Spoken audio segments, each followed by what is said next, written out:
KBS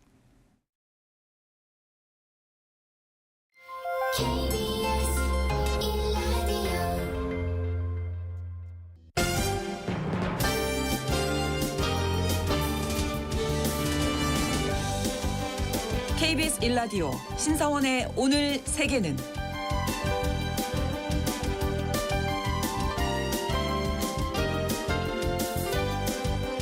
안녕하십니까. 아나운서 신성원입니다.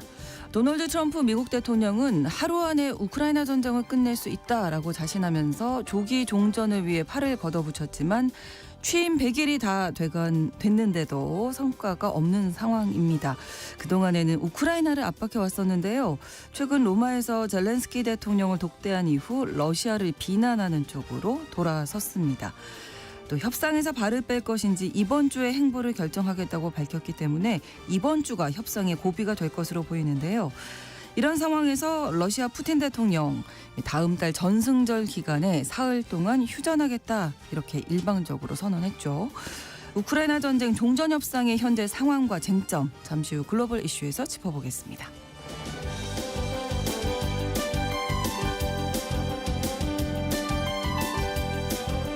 오늘 주목할 국제사회 뉴스는 헤드라인 뉴스와 키워드로 정리해드립니다. 통신원 취재수첩 이탈리아 소식 전해드립니다. 올해가 25년마다 한 번씩 돌아오는 가톨릭 희년이기도 하고 또 프란치스코 교황의 선종까지 겹치면서 관광객들의 발길이 끊이지 않고 있다고 합니다. 한편 교황 장례미사 전날인 지난 토요일이 이탈리아로서는 해방 80주년 기념일이었는데 제대로 주목받지 못했다는 평가가 나온다고 하네요. 자세한 내용 통신원 연결해서 전해드립니다. 4월 29일 화요일 KBS 1라디오 신성원의 오늘 세계는 시작합니다.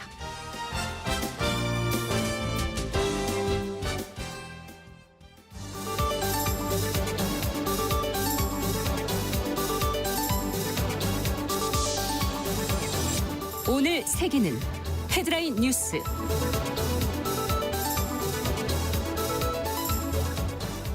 블라디미르 푸틴 러시아 대통령이 세계 2차 대전 승리 기념일 연휴인 다음 달 8일부터 10일까지 사흘간 휴전한다고 일방적으로 선언했습니다. 5월 9일은 러시아가 2차 대전 승리를 기념하는 공휴일로 승전 80주년을 맞이하는 올해 러시아는 5월 8일부터 연휴에 들어갑니다. 크렘린궁은 휴전 기간은 5월 8일 0시부터 10일 밤 12시까지이며 이 기간 동안 모든 군사행동이 금지되며 우크라이나도 휴전을 지켜야 한다고 밝혔습니다. 푸틴 대통령은 부활절 기간인 지난 19일에도 30시간 동안 일시 휴전한다고 선언한 바 있습니다.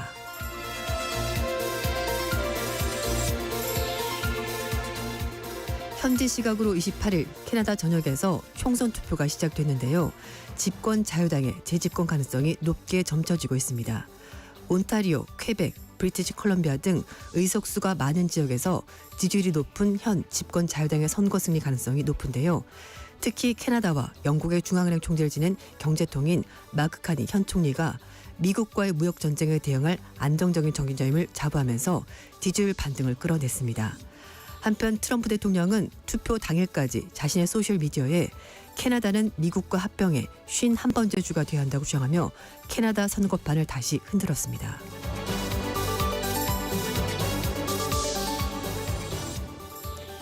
차기 교황을 선출한 콘클라베 추기경단의 비공개 투표가 다음 달 7일 시작된다고 교황청이 현지 시각으로 28일 공식 발표했습니다.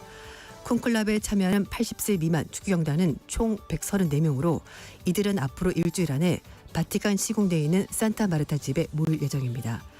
추기경 대부분이 서로 일명식도 없는 경우가 많아서 교황청 내부에서는 벌써부터 치열한 로비전이 펼쳐지고 있습니다.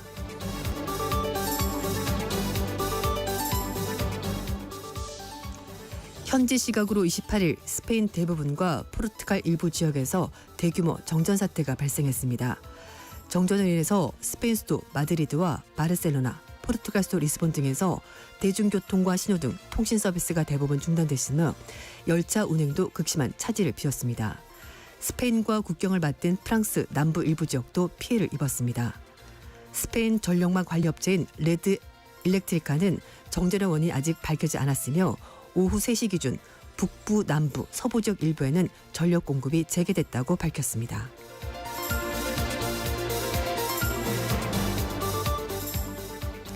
미군이 후티 반군을 겨냥해 예멘을 공습해 최소 68명이 숨졌습니다. 후티가 운영하는 알마시라 TV 보도에 따르면 현지 시각으로 27일 미군의 공습 표적이 된 예멘 북부 사다의 이주민 수용시설이 큰 피해를 입어 현재까지 68명이 사망하고 47명이 부상했습니다. 미군은 이날 공격에 대해서 치명적인 영향을 줬다면서도 세부 사항은 공개하지 않았습니다. 사다는 사우디아라비아 국경과 가까운 지역으로 후티는 일자를 찾아 사우디로 가는 아프리카 이민자들을 미입국시켜서 매주 수만 달러 벌어들이고 있다고 AP통신이 전했습니다. 미군은 지난달 후티를 해외 테러 조직으로 재지정하고 후티를 상대로 대규모 작전을 진행하고 있습니다.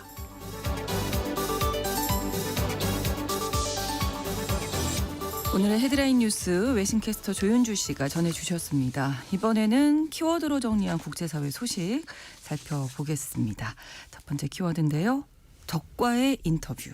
네, 적과의 동침이라는 영화가 있었는데 제가 오늘 적과 인터뷰라는 키워드를 뽑아왔습니다. 네. 시그널 채팅방에서 군사작전 기밀사항을 논의했다고 폭로한 장본인이죠. 디 애틀란틱의 편집장인데요. 네, 이 사람이 트럼프 대통령과 인터뷰를 진행했습니다. 이 트럼프 행정부의 치부를 고발한 적과 트럼프 대통령이 직접 인터뷰한 셈인데요. 이번 인터뷰는 24일 날 백악관에서 디 애틀란틱의 편집장인 제프리 골드버가 진행하면서 이게 성사가 된 겁니다. 네. 트럼프 대통령은 28일 날 디 애틀랜틱과 취임 100일 기념 인터뷰가 이제 공개가 된 건데 집권 2기 자신의 대통령 수행에 대해서 국가와 세계를 운영하고 있다라고 자화자찬했습니다. 트럼프 대통령은 집권 1기와 2기의 차이점이 뭐냐는 질문을 받고 첫 번째 임기 때는 부패한 사람들이 있어서 국가 운영과 생존 이 두 가지를 했었다면서 어려움이 있었는데 집권 2기에 대해서는 자신이 하는 일에 대해서 생각하면서 즐기고 있지만 알다시피 자신이 하는 일은 정말 심각한 일이다 이렇게 강조했습니다. 네. 트럼프 대통령 이런 언급은 집권 1기 때 당시 정책을 수행하면서 백악관 참모 그리고 내각들의 좀 사실 반대가 있었다는 의미로 풀이가 되는 것이고요. 집권 2기 때는 충성파 위주로 인선을 맞춰서 뭐 글로벌 관세 정책이나 우크라이나 휴전 중재 그리고 불법 이민자 추방 등 자신의 생각한 여러 가지 정책을 실행하면서 만족하고 있다 이런 의미로 해석이 될 것 같습니다. 물론 결과는 이렇다 할 것이 없습니다만 자신의 생각대로 굴러가는 것 같다 이렇게 얘기를 하고 있는데요. 네. 트럼프 대통령이 군사작전 기밀 정보를 민간 메시저인 시그널 채팅방에서 지인들에게 공유해서 논란이 된 피트 헤그세스 국방부 장관에 대해서는 앞으로도 일을 잘 할 것이라면서 변함없는 지지를 보여줬습니다. 네. 적법 이민자나 범죄 경력 없는 불법 이민자들도 추방이 된 것에 대해서 이것에 대해서는 세상에는 완벽한 것이 없지 않냐라면서 자신의 조치에 대해서 합리화하는 발언도 했습니다. 한편 일기 행정부 때는요. IT 기업 CEO들과 사이가 좀 안 좋았거든요. 그 부분에 대해서 물어봤는데 그랬더니 트럼프 대통령이 단순히 좀 더 높은 존중을 보이는 것 같다고 말하면서 일기 때는 서로 잘 몰랐지만 그걸 겪었으니까 이제는 나도 그들을 잘 알고 그들도 나를 잘 알게 됐을 것이다 이렇게 설명했습니다. 네. 한편 이 대선 3선 도전 가능성도 다시 한번 얘기했는데요. 네. 규범에 대한 큰 파열이 될 수 있을 것이고 그저 파열을 시도하는 것도 있겠지만 어쨌든 매우 어려운 일이 될 것이다라 말해서 가능성이 제로라고 말하지는 않았습니다. 그러네요. 네. 네. 어쨌든 야망이 있는 것 같습니다. 그리고 인터뷰를 진행한 골드버그 편장은 앞서 트럼프 대통령이 조 바이든 전 대통령에 패한 2020년 대선 당시 선거운동에 한창 있었던 그 당시에 트럼프 대통령의 참정 용사 비하 발언을 보도해서 트럼프 대통령에 아주 치명적인 타격을 입혔던 인물인데요. 네. 그 사람과 인터뷰를 한 겁니다. 트럼프 대통령은 인터뷰를 앞두고 호기심 그리고 나와의 경쟁 애틀란틱이 진짜 진실을 말하는 잡지인지를 알아보기 위해서 인터뷰하는 거다 이렇게 말했습니다. 네. 어쨌든 자신감 하나는 따르지 않아 푸는 것 같습니다. 그렇습니다. 진짜 기분이 나빠서라도 못할 것 같은데 인터뷰를 했습니다. 상관없는 거죠. 네, 예. I don't care입니다. 예. 두 번째 키워드입니다. 오늘이 가장 싸다. 네. 가격이 지금 맞아요. 관세 때문에 아무래도 네, 맞습니다. 정확한데요. 그러겠죠? 지금 트럼프 대통령의 관세가 미국 소비자들에게 부메랑이 되고 있습니다. 네. 이커머스에서 판매하던 상품 가격이 계속 오르고 있는데요. 미국 사람들이 가장 많이 사용하는 온라인 쇼핑몰 아마존에서는요. 요즘 제품 가격이 올랐다는 알림 메시지가 계속 뜨고 있다고 합니다. 네. 그러니까 오늘 사는 것이 가장 싸게 살 수 있는 겁니다. 네. 이 아마존은 이용자들이 관심 품목으로 저장한 식품 가격이 오르거나 내릴 때 장바구니 알림을 알려주는데요. 트럼프 대통령이 관세 전쟁을 시작하고 나서는 내렸다는 알람은 거의 없습니다. 계속 그렇군요. 올랐습니다. 이게 올라오는 건데요. 네. 각종 생활용품이 적게는 10%, 많게는 50%까지 오르고 있습니다. 트럼프 2기 행정부 취임 100일 앞둔 27일 날 주요 외신들은 일제히 이 고율의 관세 부과에 따른 미국 내 물가 상승 굉장히 걱정스럽다라고 보도를 하고 있는데요. 네. 전 세계를 상대로 해서 상호 관세를 부과하겠다고 밝혔습니다만 일단 90일 동안 유예한다고 밝혔는데 어쨌든 미국 사람들이 쓰는 소비재 중에서 거의 대부분이 중국산인데 지금 미국은 중국산 제품에 대해서 145% 관세를 부과하겠다라고 얘기를 하고 있습니다. 게다가 다음 달 2일부터 그동안에 면세 적용받았던 $800 미만짜리 소액 소포에 대해서도 관세가 부과되거든요. 그래서 미국 사람들이 주로 쓰는 쇼핑 앱 1, 2위 이런 업체들에서 전부 대부분이 중국산인데 직격탄을 맞고 있는 겁니다. 네. 게다가 중국에서 지금 미국으로 들어오는 컨테이너 물동량도 줄었다면서요. 네, 맞습니다. 영국의 파이낸셜 타임즈는 트럼프 정부의 관세가 미국 경제 전반에 영향을 미치고 있다고 그렇게 분석을 하고 있습니다. 이 보도에 따르면 컨테이너 추적 서비스 업체를 인용해서 이번 달 중순 현재 중국에서 미국으로 들어온 컨테이너가 작년 동기간 대비해서 45% 감소했다고 전했습니다. 네. 글로벌 해운 회사인 플렉스 포트에 따르면요 관세 발효 이후 3주 동안 중국에서 미국으로 들어오는 해상 컨테이너 예약이 60% 이상 급감했다고 하는데요. 중국산 물건이 가장 많이 들어오는 곳이 캘리포니아주 LA 항구인데요. 여기 기항 취소가 전달보다 3배 넘게 늘었다고 합니다. 그래서 전문가들은 이렇게 몇 주 안에 미국 매장에서 물건 배대가 텅텅 빌 수도 있다라고 경고를 하고 이 있고요. 정도 상황이면. 네. 네. 트럭 운송, 물류, 소묘 부문에서 상당한 해고가 발생할 수도 있다라고 전했습니다. 한편 글로벌 투자 기업인 JP모건은 미국이 중국 관세를 60%로 낮춘다고 하더라도 미국의 평균 관세율은 16%에 달하기 때문에 굉장히 높은 거라고 설명을 했고요. 네. 트럼프 1기 때 대비하더라도 10배 이상이나 높은 관세율이고 미국의 수입 업체들은 $5천억 이상을 앞으로 부담해야 된다라고 설명을 했습니다. 사실 이 부분이 다 예상을 전문가들이 얘기를 했었던 부분이거든요. 초반부터. 네. 트럼프 대통령은 어떤 얘기를 하나요, 지금? 네, 뭐 그때 한번 말씀드렸습니다만 참아라. 참으면 네, 좋은 날 올 거다. 버텨라. 뭐 이렇게 이런 말했었는데요. 얘기를 했었는데. 이번에는 트루소셜 그러니까 인터넷 통해서 관세가 부과되면은 많은 사람들의 소득세가 줄거나 심지어 안 낼 수도 있다라고 이렇게 당근책을 꺼내 들었습니다. 네. 물가 상승에 민감한 서민층을 의식한 발언을 보이는데요. 특히 연간 소득이 $20만 이하인 사람들에게 감세 혜택이 집중될 것이다. 이렇게 얘기를 하고 있습니다. 그러나 이건 일종의 조삼모사입니다. 비싼 물건을 사느라고 지출을 많이 했으니까 소득세를 깎아주거나 안 내도 될 거다라고 얘기를 하는데요. 네. 그런데 사실 내 수입에서 지출이 많아질지 소득세가 더 많을지 이건 더하기 빼기 해봐야지 아는 거죠. 해봐야죠. 네, 네. 그러니까 지금으로서 알 수가 없는 겁니다. 네. 그러니까 일단 지금은 소득세가 줄어들 겁니다. 심지어는 안 내도 됩니다라고 당근책을 내는데 이게 과연 믿을 만한 것인지 그리고 정확한 데이터가 있는지 이거는 지금으로서는 알 수가 없는 겁니다.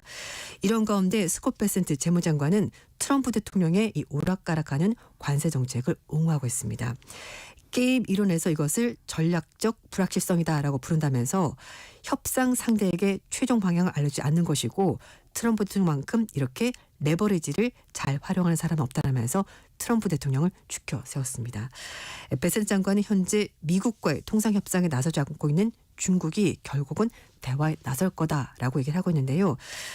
뭐 지금 중국의 비즈니스 모델이 저가 보조금 지원 상품을 미국에 판매하는 것에 기반하고 있기 때문에 네. 수출이 막히면 중국 경제가 어렵기 때문에 결국은 협상 테이블로 나올 거라고 하는데요. 어쨌든 지금까지는 협상 테이블로 나올 기미가 보이지 않고 있습니다.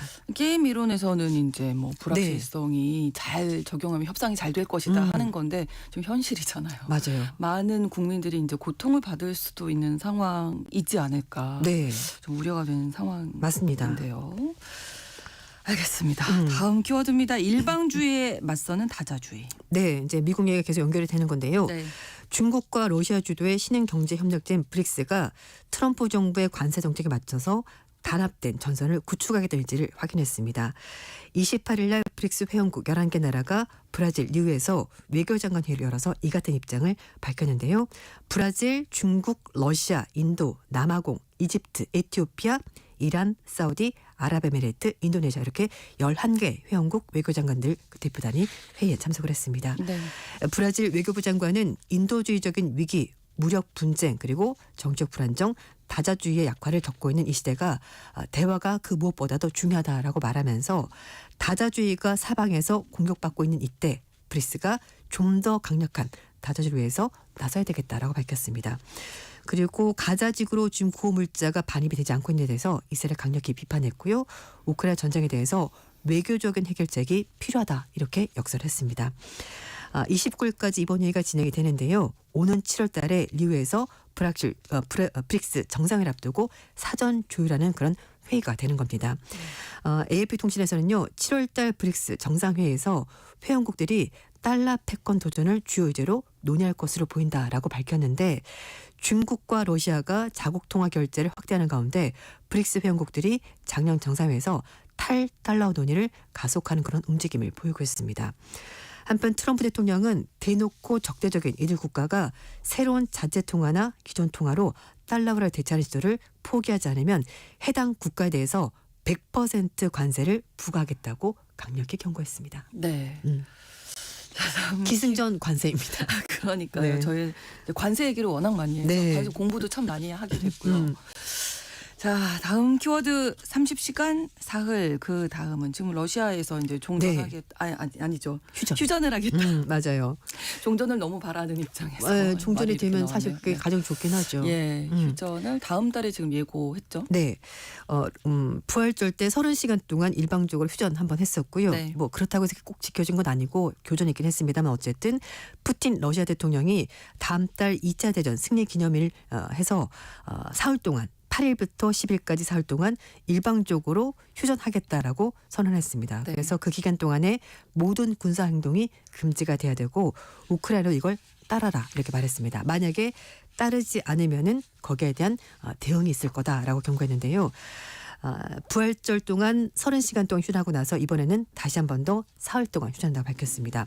뭐 가장 큰 이유는 미국의 트럼프 대통령이 러시아에 대해서 강력히 비판하면서 협상 중재 노력을 중단할 수 있다고 밝히자 러시아 측에서 다시 한 번 더 휴전을 꺼내든 것으로 보이는데요.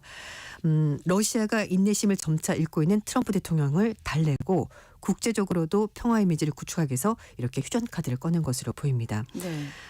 지난 26일 날 프란치스코 교황의 장례식에서 트럼프 대통령이 젤렌스키 우크라이나 대통령과 잠깐 만났었는데요. 러시아에 대해서 2차 금융 제재를 거론하면서 강경한 태도를 보인 것이 이번 휴전 선언에 영향을 미쳤다는 분석이 나오고 있습니다. 트럼프 대통령은 푸틴에 대해서 우크라이나 폭격했을 때 정말 너무나 놀랍고 실망했다라면서 입장을 밝혔고 그러면서 푸틴 대통령이 공격을 멈추고 협상 테이블에 앉아서 협정에 다시 한 번 더 서명했으면 좋겠다. 나와라. 이렇게 계속해서 압박을 가하고 있습니다. 네. 그런데 문제는 그와 동시에 우크라이나에 대해서도 압박을 가하고 있는데요. 크림반도를 포기할 것을 요구를 하고 있는데 젤렌스키 대통령과 회동에서도 크림반도에 대해서 짧게 언급했다고 트럼프 대통령이 말했습니다. 외신들이 입수한 그런 여러 가지 정황을 보면 미국의 휴전 중재안에 러시아의 크림반도 지배에 대해서 법적인 인정을 포함하고 있기 때문에 논란이 일고 있는데요. 네. 트럼프 대통령 발언은 협상 타결을 위해서 우크라이나가 크림반도를 포기해야 된다 이런 얘기를 여러 차례 하고 있습니다. 하지만 우크라이나 지금 크림반도 포기할 수 없다라고 공식적으로 밝히고 있는데요. 전문가들도 러시아가 2014년부터 무력으로 시대 지배하고 있는 크림반도를 러시아 영토로 인정하는 것은 러시아의 무력 동원을 합법적으로 인정하는 것이기 때문에 절대 인정할 수가 없다라면서 정치적으로도 법적으로도 불가능하다 얘기를 하고 있습니다. 실제로 개헌을 해야 되는데요. 지금 전쟁 중이라서 개헌을 할 수가 없습니다. 그렇죠. 네. 자, 우크라이나 종전 협상 이번 주가 좀 고비가 될 것 같은데 자세한 내용은 잠시 후 2부에서 또 이야기 나누도록 하겠습니다. 다음 키워드입니다. 안락사로 둔갑한 살처분. 네. 호주 빅토리아주 정부가 산불 후유증에 시달리는 코알라 700마리를 집단 살처분해서 논란이 되고 있습니다. 네. 주정부 측에서는 이게 살처분이 아니라 안락사다 이렇게 얘기를 하고 있다고 하는데요. 네.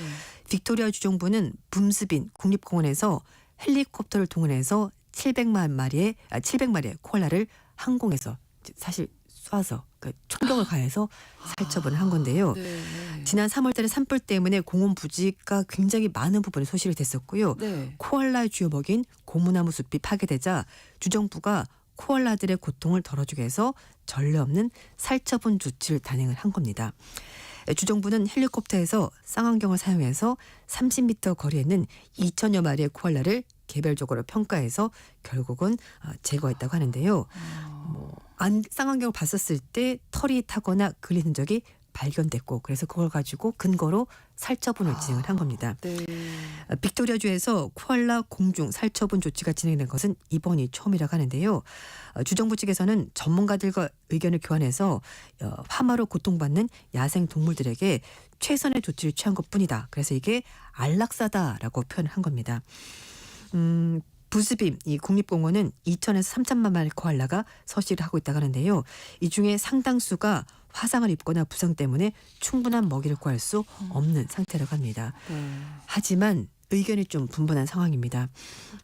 제임스 토드 빅토리아주 에너지 환경기후부 생물다양성 책임자는 이번 결정은 수의사와 야생동물 복지 전문가들의 이렇게 조언을 받아서 신중하게 결정한 것이다라고 밝혔고요. 네. 그리고 항공에서 사격을 한 것이 굉장히 정확성 이런 것들을 확보를 해서 진행을 한 것이다라고 설명을 했습니다. 네. 그렇지만 코알라 집단 살처분에는 이렇게 비극적인 결과를 나타나게 돼서 원인부터 짚어야 되는 거 아니냐라는 목소리도 나오고 있는데요. 네. 빅토리아주와 남호주주는 코알라가 이렇게 다른 주에 비해서 좀 멸종 위기가 아니기 때문에 살처분했다고 하지만 그러나 이게 과연 누구를 위한 살처분인지 여기에 대해서 의문이 제기되고 있습니다.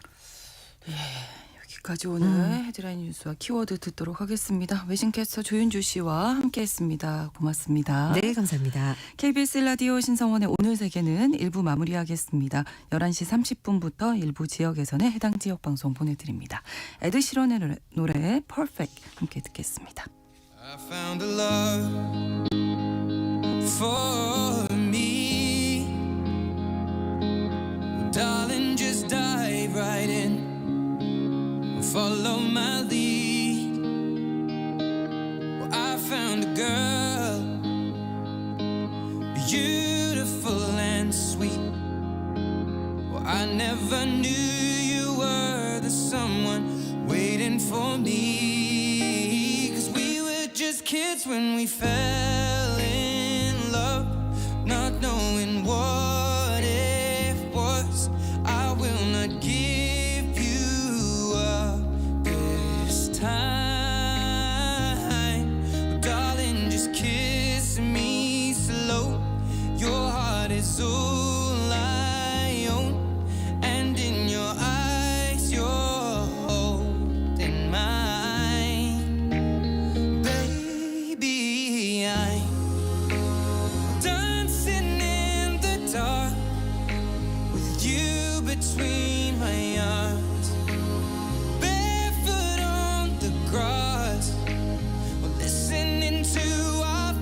Song.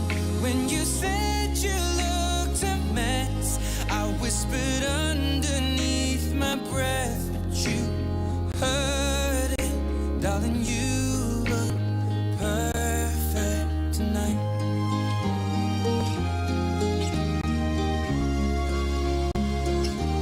Well, I found a woman stronger than anyone I know. She shares my dreams. I hope that someday I'll share her home. I found a love to carry more than just my secrets, to carry love, to carry children of our own. We are still kids, but we're so in love, fighting against all odds. I know we'll be alright this time. Darling, just hold my hand, be my girl, I'll be your man. I see my future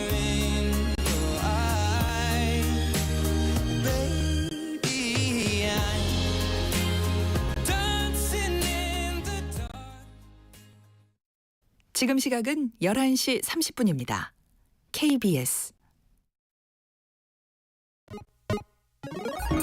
Ladies and gentlemen. 국제사회의 다양한 뉴스를 한눈에 KBS 1라디오 신성원의 오늘 세계는 세계를 바로 보는 최소한의 투자입니다.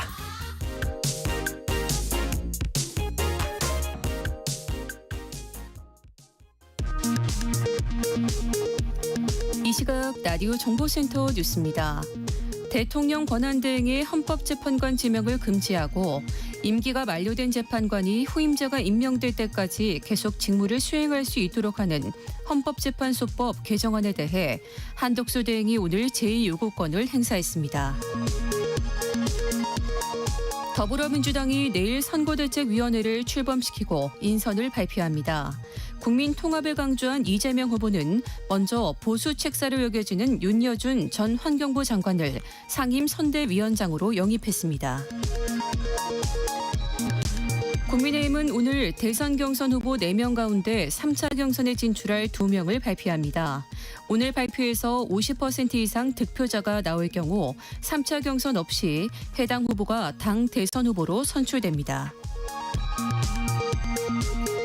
합동참모본부가 최근 오폭 사고와 외부 무장 낙하 사고 등이 있었던 공군을 대상으로 오늘부터 작전 기간과 대비 태세에 대한 현장 검열을 실시할 예정이라고 밝혔습니다. 해킹에 대한 우려 등으로 SK텔레콤이 유심 무상교체 서비스를 시작한 어제 하루 동안 약 3만 4천 명의 이용자가 SKT에서 다른 통신사로 이동한 것으로 확인됐습니다. 알뜰폰으로 이동한 이용자까지 합하면 이탈 규모는 더 클 것으로 예상됩니다. 교육부와 의대 학생회 단체인 대한의과대학 의학전문대학원 학생협회 간의 만남이 불발되면서 의대생 무더기 유급이 현실화할 가능성이 높아졌습니다. 내일은 정부가 수업에 참여하지 않은 의대생들을 학칙에 따라 유급 처리하기로 한 마지막 시한입니다. 지금까지 라디오 정보센터 뉴스 정한나였습니다.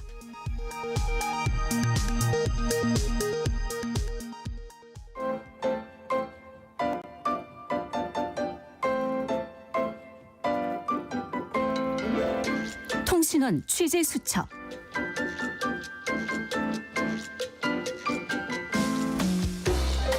통신원 취재 수첩입니다. 이탈리아 로마 이은정 통신원 만나보겠습니다. 안녕하세요. 네, 안녕하세요. 네, 프란치스코 교황 장례식 이후의 로마 분위기 어떻습니까? 네, 최근 로마는 부활절 방학과 해방기념일 80주년이 겹치면서 평소보다 긴 휴가에 들어갔습니다. 네. 여기에 뜻밖의 프란치스코 교황 선정 소식까지 전해지면서 로마 시내는 관광객과 조문객들로 발 디딜 틈 없이 붐비고 있는데요. 지난주 프란치스코 교황 선정 이후 로마와 바티칸은 엄숙한 분위기 속에 장례식을 치렀습니다. 많은 이탈리아 시민들이 교황을 추모하기 위해 긴 줄을 서서 기다리는 모습도 눈에 띄었는데요.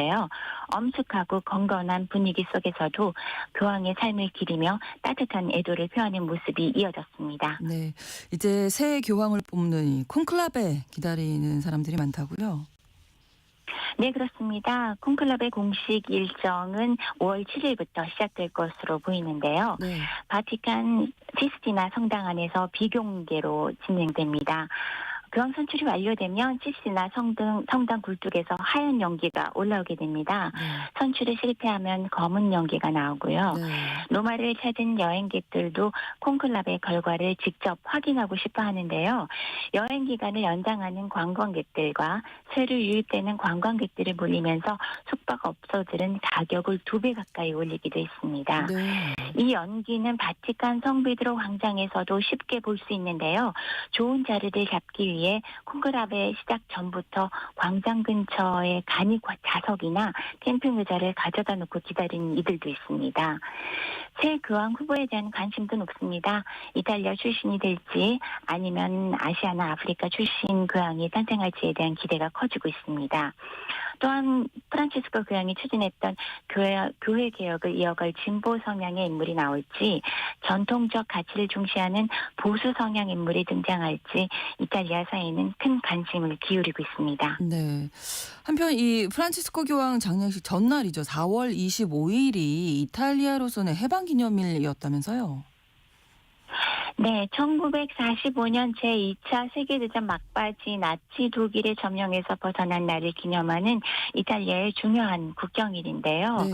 올해는 해방 80주년이라는 뜻깊은 해였지만 교황 선종이라는 큰 사건에 묻히면서 관심이 상당히 줄어들었습니다.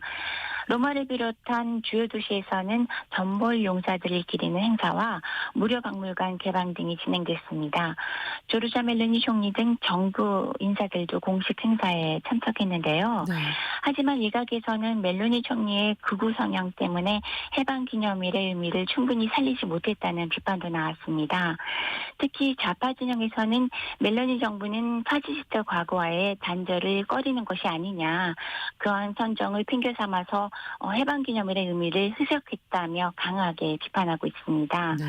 전통적으로 해방 기념일은 이탈리아의 반파시즘 정신을 상징하는 날인데요. 때문에 이번처럼 정치적 갈등이 드러난 것도 사실 새삼스러운 일은 아닙니다. 다만 올해는 80주년이라는 상징적인 의미에도 불구하고 행사 자체가 예년에 비해 상당히 축소된 모습이었다는 점이 아쉽다는 지적이 나오고 있습니다. 네. 이에 대한 반발로 로마 시내를 비롯해서 토리노, 밀라노 같은 주요 도시에서는 좌파 시민단체들이 진짜 해방을 기념하자는 이름으로 별도의 행진과 집회를 열기도 했습니다. 이탈리아 언론은 이번 해방 기념일을 두고 올해는 교황 선종이라는 특수한 상황에도 불구하고 국민 통합보다는 정치적 대립이 더 두드러졌다며 아쉬움을 나타냈습니다. 네.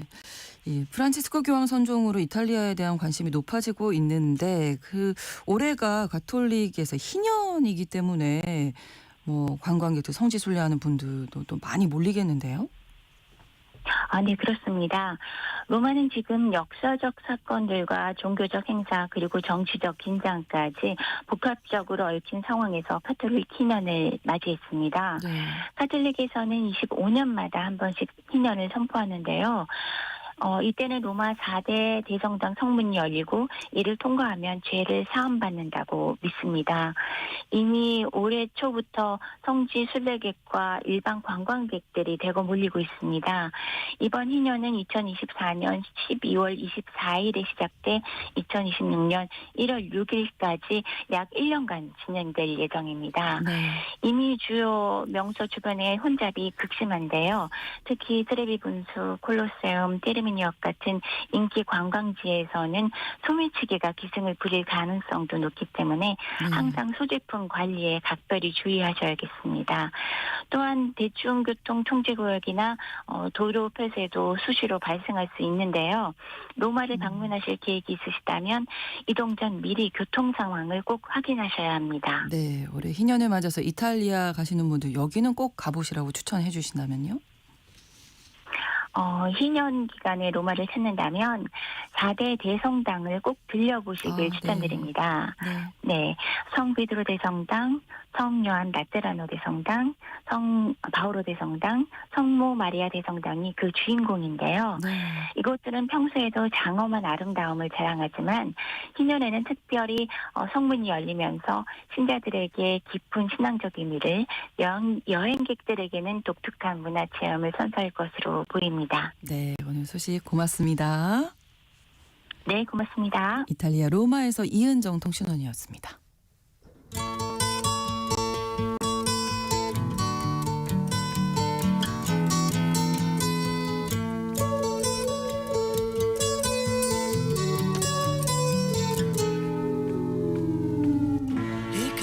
도널드 트럼프 행정부가 중재하고 있는 우크라이나 종전 협상이 난항을 겪고 있습니다. 트럼프 대통령은 러시아와 우크라이나 양쪽을 번갈아가며 비난하거나 옹호하면서 협상의 성과가 없다면 중재를 포기하겠다 이런 발언까지 했는데요. 자, 종전을 둘러싸고 진전된 상황이 있는지 오늘 알아봅니다. 한겨레 신문 정의계 선임 기자 모셨습니다. 어서 오십시오. 안녕하세요. 자, 일단은 앞서서도 전해드렸지만 러시아 푸틴 대통령이 전승절 연휴에 휴전을 한다 이렇게 일방적으로 지금 네. 선언을 했어요. 어떤 의도가 있다고 보시는지요? 종전 협상이 시작이 전부터 러시아 쪽에서는 이번 전승절을 기해서 전쟁을 좀 마무리고 싶어 하지 않냐 이런 분석이 있었습니다. 네. 푸틴은 얼마 전에도 부활절을 맞아서 30시간 일방적인 휴전을 선언했었고요. 요번에 전승절 러시아 입장에서는 최대 국가 경축일을 할 수 있죠. 그렇죠. 를 맞아서 휴전하겠다고 했습니다. 앞서 쿠르스크를 완전히 탈환했다. 그리고 그동안 확인하지 않던 북한군 파병도 확인해 줬습니다. 이건 이 얘기는 뭐냐 그러면 이제 러시아가 이제 어느 정도 전쟁을 좀 마무리하고 싶어 한다 하는 신호를 우리가 좀 받아들여야 될 것 같습니다. 그렇군요.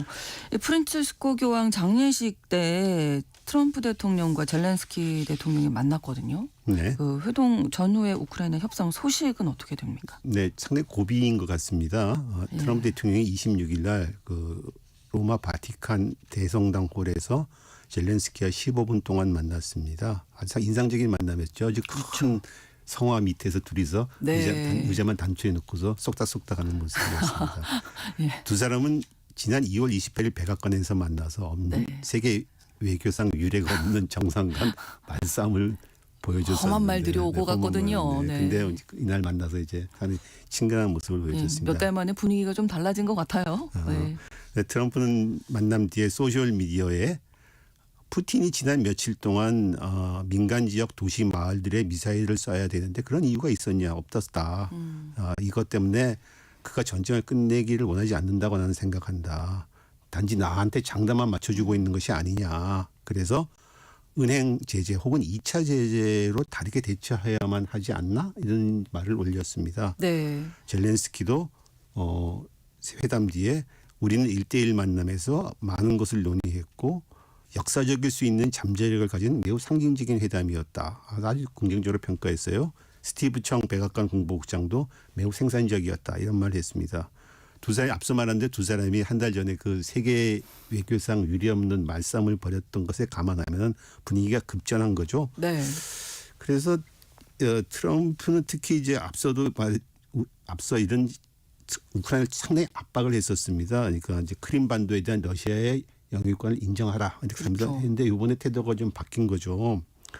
물론 트럼프가 러시아에 대해서도 우크라이나 공습을 비난하고 러시아가 협상을 끌면 미국은 중재에 손을 떼겠다 이런 말을 한 적은 있었는데 전반적으로 우크라이나 쪽을 압박해 왔었는데 네. 이번에 이제 완전히 모두가 좀 약간 바뀐 모습을 보여줬습니다. 근데 이건 생각해 보면 어쩌면 미국이 우크라이나 러시아 양쪽을 번갈아 가면서 지금 비난하고 옹호하고 질타하고 압박하는 그렇죠. 그런 모습이라고 할 수 있겠죠. 네.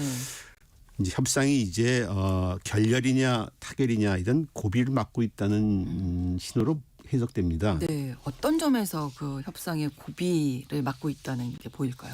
미국은 이미 지난 18일부터 협상에 진전이 없으면 손을 떼겠다 이런 말을 한 적이 해왔습니다. 마코 루비오 국무장관이 18일 날 며칠 안에 분명한 진전이 보이지 않으면 미국은 협상에 손을 떼겠다. 이 협상을 몇 주 몇 달씩 끌고 갈 생각이 없다. 우리한테는 다른 우선순위가 있다. 이런 말을 했어요. 트럼프도 그날 두 당사자 중 하나가 협상을 아주 어렵게 만든다면 우리는 당신들을 바보다 끔찍한 사람들이라 말해도 그냥 빠져버릴 것이다. 이런 말을 했었습니다. 네. 그러니까 이제 푸틴이 다음 날 30시간 부활절을 맞아서 30시간 휴전을 일방적 하겠다. 휴전을 선포했고요. 이번 로마 회동 뒤에도 루비오 장관이 같은 말을 반복했습니다. MBC 방송과 회견에서 이번 주는 우리가 노력을 계속할지 아니면 다른 문제에 집중할지 결정해야 되는 매우 중요한 순간이다. 결실이 없다면은 이 노력에 시간과 정을 투여할 수 없다. 네. 그리고 우리는 실질적인 진전을 이뤘지만 마지막 몇 단계는 가장 어려운 부분이야. 이런 말씀입니다. 그러니까 뭔가 진전이 있었다. 그렇지만 더 진전이 안 된다면 손 떼겠다. 이런 말을 했죠. 네. 이와 관련해서 트럼프도 로마에서 돌아온 뒤에 이번 종전 협상에서 가장 큰 난제인 크림반도 문제와 관련해서 기자들이 물으니까는 러시아에 넘길 준비가 됐느냐. 젤렌스키가 이렇게 질문을 받고서 나는 그렇게 생각한다. 젤렌스키가 더 차분해졌다. 그가 그림을 이해하고 있다. 그가 거래를 원한다고 본다. 이런 말을 했었습니다. 상당히 긍정하니까 젤렌스키를 갖다가 친한 모습을 보여줬는데 사실 젤렌스키가 많이 양보를 했다. 이런 뜻으로 또 말을 한 거죠. 네, 네. 물론 트럼프가 그동안 없는 사실과 과장을 하도 심하게 해서 이 말을 갖다가 말 그대로 곧대로 다 믿어야 할지는 좀 우리가 좀 조심해야 하는데 네. 어쨌든 노마 회동에서 뭔가 모두가 바뀌었다는 것은 우크라이나부터 양보를 얻어내는 대신에 네. 러시아를 갖다 겉으로는 압박하는 모습을 보여주는 게 아니냐 이런 해석이 나오고 있습니다. 네, 네. 뭔가 조금 분위기가 달라졌다 뭐 이런 생각도 들기는 하는데 어쨌든 젤렌스키 대통령으로부터 양보를 얻어냈으니까 이제 태도를 바꿀 수밖에 없는 거죠. 지금 트럼프 대통령 입장에서는. 이제 좀 우리가 좀 두고 봐야 되겠습니다. 근데 뭐 물론 여담이긴 한데요. 네. 이 노마 회동에서 트럼프와 젤렌스키의 대화를 복화술사가 보고서 해석하는 장면이 있었습니다. 둘이 아무도 없이 보좌관 없이 둘만이 말을 한 거니까요. 아, 그 입술 모양을 보고 입술 해석한 모양을 거군요. 보고서. 네. 어떻게 얘기했다고 하던가요? 먼저 궁금하네요. 처음 이제 그 회동을 시작할 때 에마뉴엘 마크롱 프랑스 대통령이 옆에 섰는데 네. 트럼프가 너는 여기 오지 마. 너는 여기 있어서 안 돼. 라고 답하겠다고 합니다. 그래요? 그걸 밀어내버리고 젤렌스키가 트럼프한테 나는 당신이 그것을 하는 것은 좋다. 하지만 이 방식 이렇게는 아니다. 이런 말을 했다고 합니다. 그러니까는 트럼프가 매우 흥미로운 전략이다. 너가 그것을 확실히 해야 할 수 있다. 이런 말을 했다고 합니다. 이 가술사 해석이 맞다면은 네. 젤렌스키는 트럼프한테 기준의 중재안을 계속 하는 건 좋은데 좀 모양새를 맞춰달라. 네. 뭔가 그러니까 트럼프가 우리 체면을 좀 세워달라. 그러니까 약간 이렇게. 트럼프가 그래? 그럼 너가 이제 확실히 할 수 있어? 이제 이런 말을 한 거죠. 어쨌든 노마 회동에 대해서 양측이 긍정적으로 평가하고 트럼프가 나중에 크림반도 문제에 대해서 우크라이나 양보동을 거론하는 걸 보면은 뭐 이런 해석이 꼭 틀리지 않는 것 같기도 합니다. 네. 과수사까지 동원이 되는 줄 몰랐습니다. 자, 그렇다면 현재 진행되고 있는 우크라이나 종전협상 의제는 어떤 건지 걸림돌은 또 어떤 건지 좀 구체적으로 짚어주시죠. 이제 먼저 트럼프 행정부가 최근에 제시해서 이제 공개된 협상안은 크림반도에 대한 러시아의 영유권을 인정하고 우크라이나의 나토 가입을 배제하고 그리고 현재 러시아가 점령하고 있는 우크라이나 영토를 사실상 인정한다. 현실에 동결한다. 이는 사실 크게 놀랄 일은 아닙니다. 트럼프가 당선되기 전부터 이런 안을 갖다가 제시했었고 했기 때문에 그런데 단 한 가지 이번 전에 주목할 것은 크림반도에 대한 러시아의 영유권과 주권을 공식적으로 인정해 주겠다. 이제 이 부분이 지금 걸리는 겁니다. 즉 영토 문제에 있어서 크림반도는 법적으로 인정해 준다. 나머지 사계주 러시아가 점령하고 있는 나머지 사계주에서는 사실상 승인한다. 이렇게 언급하고 있습니다. 사실상 승인은 물론 강도는 약하지만은 둘 다 국제법적인 효력이 있다고 합니다. 어쨌든 간에. 근데 또 우크라이나의 나토 가입 포기 그리고 그 대신 유럽 및 비유럽국으로부터의 안전보장을 명시했는데 미국은 거기에 미국은 명확히 들어가는지 안 들어가는지는 표시되어 있지 않습니다. 비유럽국의 미국 아닌가요? 그런데 이제 거기 미국이랑 명시는 안 된 거죠. 그 전부터 트럼프 쪽에서 이런 말을 한 적이 있습니다. 우크라이나 안보보장 유럽이 책임진다. 미국은 책임 안 지겠다. 정전되고 나서 이런 말 한 적이 있습니다. 그리고 이제 자포리자 원전, 유럽 최대의 자포리자 원전은 미국이 통제하되 우크라이나에 반환하고 전력은 양측이 분배한다. 그리고 드네프로강에 대한 통행권을 보장한다. 양쪽에 대해서 모두. 특히 러시아에 보장한다는 얘기죠. 우크라이나 미국과 광물 협정을 맺는다. 그리고 2013년 이후 러시아에 가졌던 모든 제재를 해제하기 시작한다. 이게 이제 미국의 안입니다. 자, 그럼 우크라이나나 유럽의 입장은 어떻습니까? 로이터가 보도한 이제 우크라이나 유럽의 안을 보면은 가장 큰 문제가 앞서도 말했지만은 크림반도 문제, 영토 문제입니다. 이제 우크라이나로서는 자신들의 영토를 러시아가 점령하고 있는 것이 현실적으로 어쩔 수는 없다. 그건 인정을 하는데 이를 공식적으로 인정해 주는 건 또 별개라는 거죠. 그게 할 수는 없다는 거죠. 그래서 우크라이나 유럽 안을 보면은 우크라이나가 유럽과 같이 만든 안을 보면 양쪽은 무조건 휴전한다. 미국과 유럽 국가 참여하에 완전한 평화 협상을 개시한다. 나토 조약 5조에 준하는 안전 보장을 우크라이나에 제공한다. 나토 조약 5조라는 것은 즉 나토 회원국에 주어지는 안전 보장, 즉 한 회원국이 침략받은 모든 회원국이 그렇죠. 침략받는 걸 감지해서 공동 대처한다는 건데 네. 이에 준하는 안전보장을 우크라이나에 제공해야 된다는 거고 우크라이나 군에 대한 무장 제한은 없다. 러시아는 지금까지 우크라이나 군의 무장을 제한해야 된다고 주장해 왔습니다. 네. 영토 문제는 휴전 이후에 토론을 시작한다. 그리고 우크라이나 제거는 러시아 동결 자산으로 한다. 그리고 대러시아 제재는 지속 가능한 평화 수립 이후에 점진적으로 해제한다.